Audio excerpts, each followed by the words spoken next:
Hi everyone, welcome to Bone Health 101. My name is Margaret Wallace-Duffy, founder of Wallace for Wellness, an award-winning preventative and integrative health clinic that operated for 30 years. Wallace for Wellness is now sort of on to its next chapter, Wallace for Wellness 2.0, which is all about something I'm very passionate about, and that is educating and empowering each and every one of you to become the CEO of your health at every age and stage of life. And today, I'm super excited to come to you to talk about one of the things I'm really passionate about, musculoskeletal health. Bone Health 101 is so critically important. You know, for my years as a registered massage therapist with a background in kinesiology from the University of Waterloo, there's one thing I can tell you from the thousands of people I've had on my table is that bone and muscle health is the foundation of all health. Yet, here's the frustrating thing. Bone health is often silent, and we don't know that we have a problem until we physically break. And then our medical system gets into action. Well, I'm so excited to come to you here today to talk about bone health so that you understand how you can empower yourself to make some changes both in your lifestyle, the types of treatments you're getting, and perhaps even the type of technology so that you can have a better understanding of your bone health status so you can prevent things like falls and fractures and osteoporosis in the future. So let's talk bone health, shall we? Peak bone mass happens in and around the age of 30. And as we age, bone mass will start to decline. Your quantity of bone will start to decline. But here's the thing.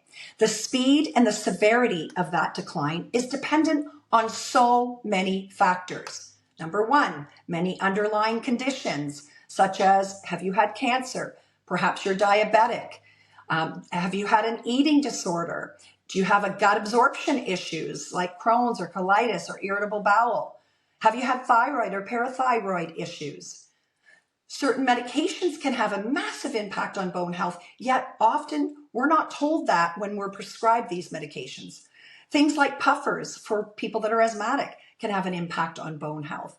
Some of the steroids that you're taking for arthritis or other conditions like lung conditions, they can have a negative impact on our bone mineral density and our bone quality or bone strength. Our nutrition is critically important. Did you know that even stress impacts bone health? That's right. Cortisol, our stress hormone, and that dysregulation, which can cause leaky gut, which can cause malabsorption, can actually impact our bone health long term. And this is something we never ever think of. Getting enough sleep, eating enough good bone building foods, making sure you're taking your minerals and vitamins like magnesium and like vitamin K and vitamin D. There are a lot of things that contribute to our bone health, like I said. However, our bone health is silent until we break. Now, here in Canada, there is a OHIP covered test called the DEXA Bone Scan, but we don't qualify to get that test until we're 65, unless, of course, you have a history of osteoporosis in your family, but sometimes people don't even know that. Does that make sense to you? Our peak bone mass happens at 30, but we don't qualify for a DEXA bone scan till we're 65. There are 3 decades of time and opportunity to change our lifestyle, to dig deep into why perhaps we're having issues that could lead to bone loss and potentially osteoporosis and catastrophic things later, because we know the research that when seniors break or fracture, it is often decreases their longevity. There's a lot of complications, but most importantly, our quality of life is impacted. Now, DEXA also has a lot of limitations. You should be going to the same machine every single time. It's fraught with errors, and this is well documented. They know that there's a lot of errors, calibration errors in the machine, or positioning, the way the tech positions you on the table. It's an X-ray, so it has radiation, and it often skews negatively for small-boned women. Now, this sounds very negative, but it has been the standard go-to type of testing for the past 40 years here in Canada. But here's what I believe. When we know better, we should try to do better. When we have new options and new research, we need to lean in, even if it makes us uncomfortable, because we've always been looking at bone health from one lens. So let's now talk about a new bone scan that's come to Canada that I am honored to be collaborating with OsteoSound, my partner in bone health. Italy has been using a technology, and actually a lot of Europe, not just Italy, has been using a technology called REMS Bone Scan. And this is an ultrasound-based technology where anyone can self-refer 21 and older, so we don't have to wait until we break or wait until we're a senior. There's no radiation. It can be done anywhere, which is incredible. And I mean anywhere. Megan and I, over the past year, since she's brought this bone scan to Canada, which, by the way, the REMS technology, the REMS Bone Scan, is Health Canada approved. And we've scanned over 500 people in the last year. But here's the big difference between DEXA and REMS that really excites me as a healthcare professional.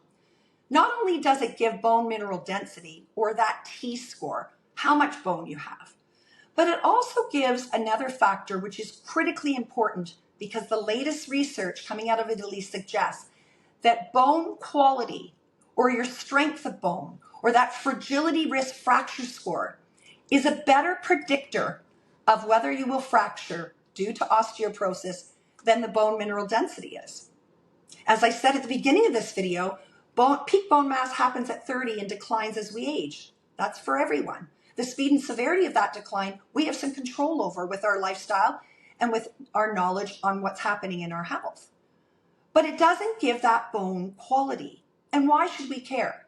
Because if we understand that we have good bone strength, even though we may have less quantity of bone, if the bone that we have is strong, we're less likely to fracture due to osteoporosis, and therefore we have options to consider in having discussions with our healthcare team about what our course of action in terms of a treatment plan will be. Currently, you are told you have osteoporosis if you have a T-score of minus 2.5 standard deviation or greater. It's comparing you to a database of 30-year-old women with peak bone mass. REMS does the same thing. But now that we have this other measure, this fragility risk fracture score, or bone quality, looking at the microarchitecture of the bone and saying, well, you may have less bone, but your bones are strong. You may be having a different conversation with your healthcare team about whether you do need to go on a bisphosphonate that is often prescribed for people with osteoporosis. Now, some of these drugs, I'm not saying that these aren't necessary. Often they are. But a 50-year-old woman with osteoporosis, a minus 2.5 or greater T-score, and an 80-year-old are two very different people. I want to give you this visual analogy because for me, it really makes the light bulb go on, and it has for so many clients that we've had the privilege of scanning over the past year. Picture a brick wall. It is strong, it has mortar. You're not worried about that brick wall falling over. There's lots of strength, or there's lots of quantity of bone there. Now let's look and think about the Eiffel Tower.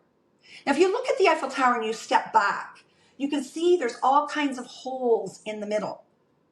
But are you worried about the Eiffel Tower falling over? I certainly am not.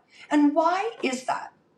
Well, we can have less quantity of bone, so it's not like a brick wall. There's not as much of it. But what is there, the quality of the bone, the strength of that bone, the structure is sound. And therefore, we're not worried about the Eiffel Tower falling over. That's the same with our bones in our body. And don't you want to get into the driver's seat of your health and know before it's too late? Don't you want to know what your bone health status is at the age of 21? The other things to consider, hormonal changes, if you've had a baby, if you've gone through menopause, we need to have a baseline. I truly believe that prevention today avoids catastrophic events later because we can get into action. We can change our diet. We can do exercise. We can take our vitamins and minerals and nutrients. We can lower our stress. We can look at some of those underlying factors that may be contributing to this bone mineral density loss or the bone quality loss. And most importantly, it can take away some of that fear that's often associated with the word osteoporosis. Our body is the only place we have to live, and the musculoskeletal system is foundational in that. If we can't move our bodies, so many other things are impacted, other systems. If we don't move, we can't move. And if that can impact our cardiovascular health. Bones impact our immune system. Our bones impact our lymphatic system. Everything is interconnected in the body, and therefore, I am super excited to be partnering with OsteoSound and providing this Bone Health 101 so that you can get into the driver's seat of your health, get your bone health status with no radiation, done anywhere, and then we're on a mission to not only tell you what your bone health analysis is, the status of your bones, but then the one question we hear, whether your bones are good or perhaps they're not, is now what? And that's what I love to do. It's the now what. Empowering you to stock your preventative health toolbox, or if you have osteoporosis, what can we be doing to help either slow down the decline or even improve bone quality? Because yes, with work and effort, you can actually see changes in bone quality and therefore lessening your risk of fracture. Does it take work? You bet it does. Do you need a team around you to help? Yes, but you're the most important member of that healthcare team. And so have you had your REMS Bone Scan?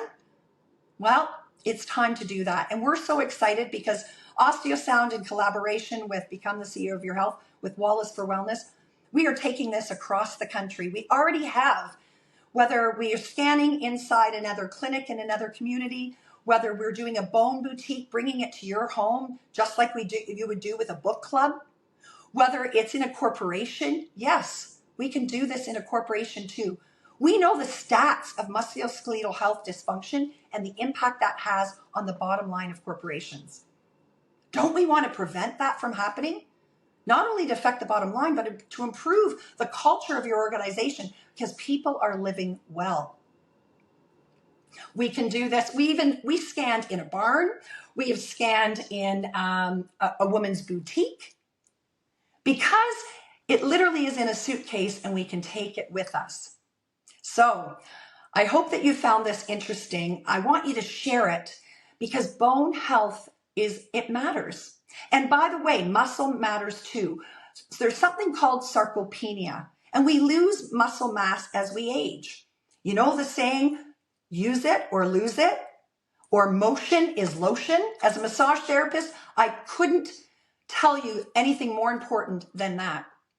We need to build muscle. We need to eat that protein, and we need to use those muscles because they impact bone health as well, including balance. So stay tuned for lots of more education on what you can do to get into the driver's seat of your musculoskeletal health. And if you haven't had a REMS bone scan yet, come to our headquarters in Georgetown, Ontario. We're there often. Or if you'd like us to come to your community or your clinic or your place of business, drop us a note and ensure that we can help you and your family stay well at every age and stage of life, because we don't want your backbone to slide. Have a great day, everybody. And remember, a healthy tomorrow begins with prevention today, and nothing is more important than your bone health.